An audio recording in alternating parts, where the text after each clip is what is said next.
반갑습니다. 주식탐구생활 전지현입니다.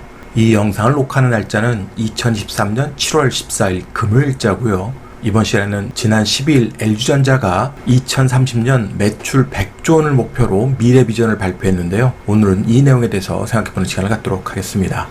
먼저 시황을 좀 살펴보면 금주의 가장 큰 이슈는 미국의 6월 CPI였죠. 시장의 전망치에 부합하는 전월 대비 0.2% 증가가 나왔고 이번 달까지는 계속 설명을 드렸듯이 기저효과를 누릴 수 있다 했습니다. 작년도 CPI 헤드라인이 월별 1.2%였으니까 엄청나잖아요. 근데 7월, 8월은 상당히 낮게 나왔기 때문에 앞으로 하반기가 되게 중요해졌습니다. 전년 동월 대비로 살펴보면 헤드라인 수치는 3.0 그리고 근원 물가는 4.8을 찍었어요. 헤드라인 수치는 3.0을 찍었기 때문에 시장이 환호할 수준이었지만 역시 근원 물가는 아직도 갈 길이 멉니다. 4.8% 찍었으니까요. 항목별로 살펴보면 역시 주거 비용이 여전히 높은 수준인데 5월에 0.6에서 6월 달에는 0.4로 떨어졌지만 전년 동월 대비하면 여전히 7.8로 높습니다. 그리고 이 떨어지는 폭이 하반기에 가파르지 않을 것으로 좀 또 예상이 되고 있어요. 그래서 근원 물가에 대한 부분 남아있다. 하지만 생산자 물가 지수인 PPI가 전년 대비해서 0.1% 증가에 그치면서 이러다 이제 마이너스도 보여주는 거 아니냐 이런 기대감이 또 시장에 불었던 겁니다.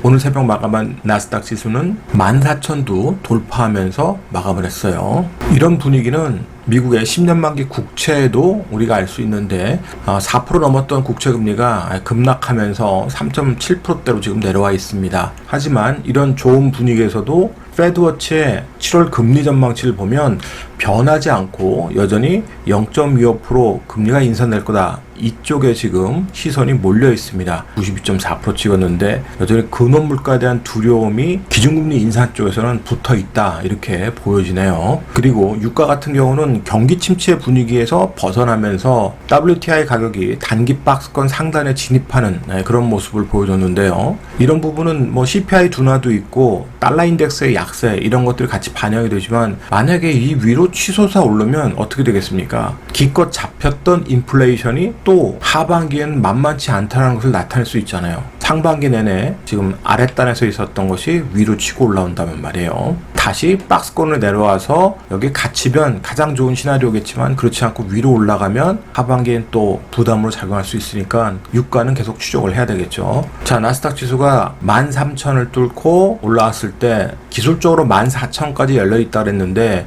상당히 빠른 속도로 지금 14,000도 진입을 했습니다. 근데 이렇게 진입할 때마다 과정을 보면 굉장히 가파른 진입이잖아요. 이렇게 가파른 것은 수급적 요인이 작용했다고 봅니다. 이렇게 급등할 때마다 공매도 세력들의 쇼스 퀴즈가 나면서 완전히 쌍코피 터지는 그런 환경이 제공됐다고 봐요. 그러니까 이렇게 급등이 나올 수 있는 거죠.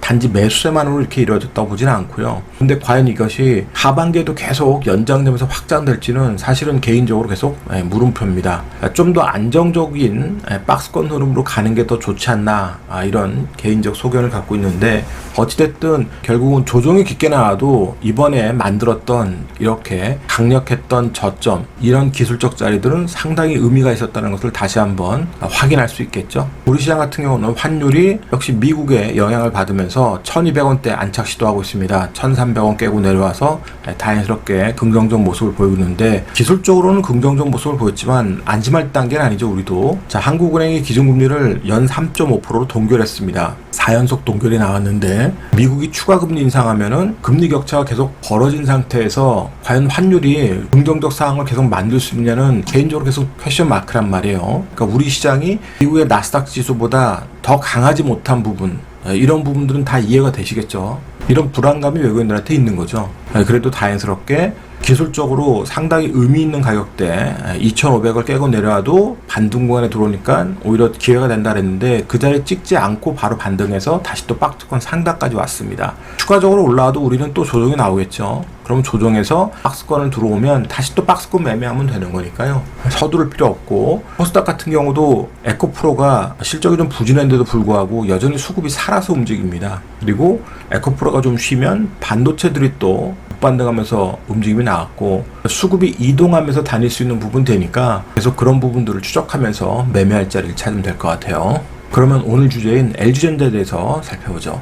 LG전자가 지난 12일 날 미래비전을 과감하게 발표했는데요. LG이노텍의 실적을 제외하면 한 60조 정도가 됩니다. LG전자가. 그런데 2030년까지 100조를 달성했다는 목표를 세웠고요. 이 목표대로 계속 간다면 의미가 있죠. 왜냐하면 매출 성장률을 7%대로 만들고 영업이익률은 7%까지 만들겠다. 지금 5%대니까 7%까지 만약에 만들 수 있다면 분명히 주가에는 긍정적 영향을 미칠 거고요. EV EBITDA 멀티플을 7배 만들겠다. 이런 장기적 목표를 세웠는데 이것이 뭐 달성이 될지 안 될지는 뭐 나중 일이고요. 이렇게 뭔가 비전을 계속 회사는 제시를 해야 됩니다. 자기 PR 해야 되고, 뭐 LG전자뿐만 아니라 LG그룹 이런 쪽이 되게 약했는데 이제는 좀 더 주주 친화적이고 기업을 알리는 그런 쇼맨십도 필요한 거예요. 계속 시장하고 소통하면서 자신을 홍보할 수 있는 이런 것들이 꾸준하게 진행됐으면 하는 바람입니다. 개인적으로요. 그리고 역시 시장에서 관심을 많이 갖고 있는 부분은 이 B2B 사업 중에서 전장 사업 부분인데 2030년까지 현재 매출의 2배 수준인 20조 원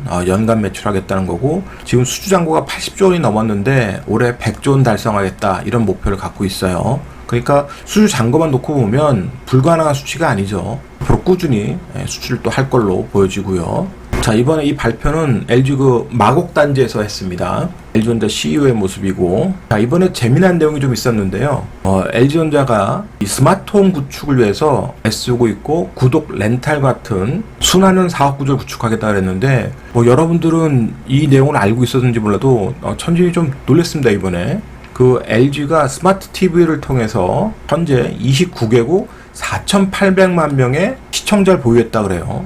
그러니까 이것이 뭐 얼마나 수치적으로 객관적일 수 있느냐는 좀 의문이 듭니다만, 어쨌든 LG전자가 글로벌 채널을 보유하고 있고 이 글로벌 채널에서 4천만 명 이상의 시청자를 보유했다. 앞으로 이것이 증가할 거다. 이러면 그 유저들 통해서 뭔가 할 수 있는 일이 생기겠죠. 그래서 이 내용이 얼마나 앞으로 확장되고 새로운 모멘텀으로 부여받을지를 꾸준히 추적할 필요가 있을 것 같습니다. 하지만 일단 2분기 실적은 좋지 않았습니다.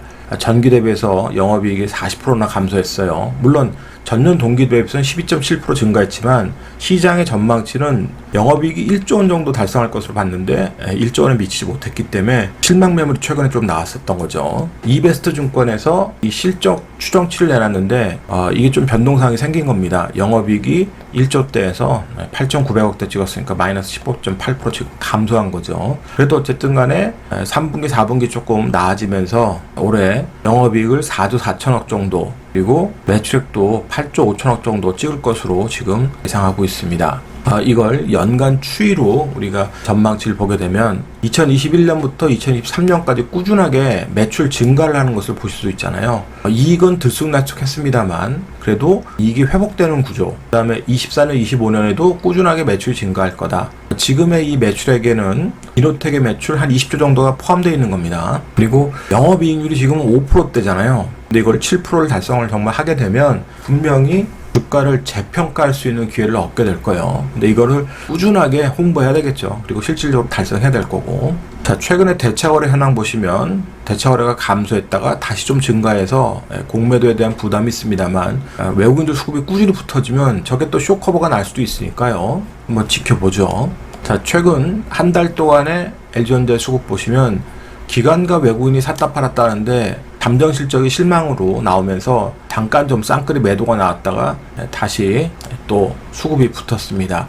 그리고 이때는 또 지수도 부진했으니까요. 그런 영향을 좀 받았다고 보시고, 애플카 관련된 이슈가 또 붙으면 뭐 수급이 또 달라질 수 있지만 그런 게 아니라면 꾸준히 수급을 보시면서 저점만 노리는 전략이 지금은 더 유리할 거예요. 그럼 차트를 통해서 주가의 위치와 전략을 생각해보죠.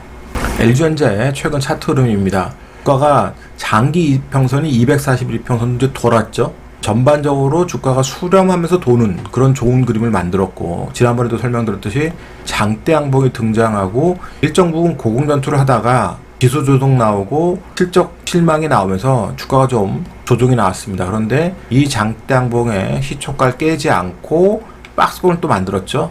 반등을 했다는 소리입니다. 그러면 박스권 매매 전략을 얼마든지 세울 수 있죠.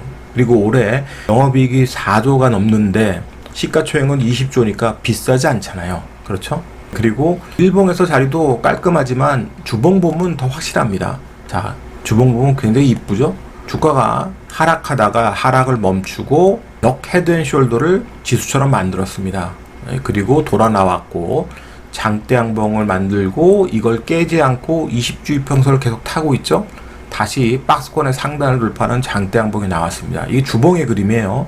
그런데 눌림목이 쭉 진행되는데 이 장대양봉의 하단을 깨지 않고 20주 이평에서 반등하고 올라섰다는 거예요. 그러면 다음 주부터 올라가도 쫓아가지 마시고요. 이게 뭐 실적이 엄청나게 좋아질 그럴 종목이 아니잖아요. 꾸준히 봐야 될 종목이기 때문에 항상 조정이 나오면 저점에서만 분할로 매수하고 반등하면 또 파는 또 박스권 전략을 세우는 겁니다. 만약에 여기서 더 높은 그런 가격대로 갔다 그러면 그 높은 가격대에서 하단 박스권을 노리면 되겠죠. 그러니까 날아가는 종목만 쫓아가다 보면 자꾸 고점에서 물리는 현상이 나타날 수 있습니다. 물론 계속 가는 종목들도 있지만 그런 대장 종목군들은 몇 종목이 안 되잖아요. 그리고 그 대장주의 끝이 어딜지는 아무도 알 수 없는 겁니다. 그래서 매매를 통해서 뭔가 자꾸 수익을 얻을 방법을 찾으셔야 되고요. 특히 LG전자 같은 경우 지금 외국인들에 의해서 수급이 핸들링 되고 있는 종목이기 때문에 외국인들 수급 중점적으로 보시면서 저점에서 매매할 수 있는 전략을 잘 짜보세요. 오늘자 한 줄 요약. 쌍코피가 터진 공매도 세력. 이 영상이 도움이 됐다면 좋아요, 구독하기 부탁드리고요. 저는 다음 시간에 또 뵙도록 하겠습니다. 고맙습니다. 전지인이었습니다.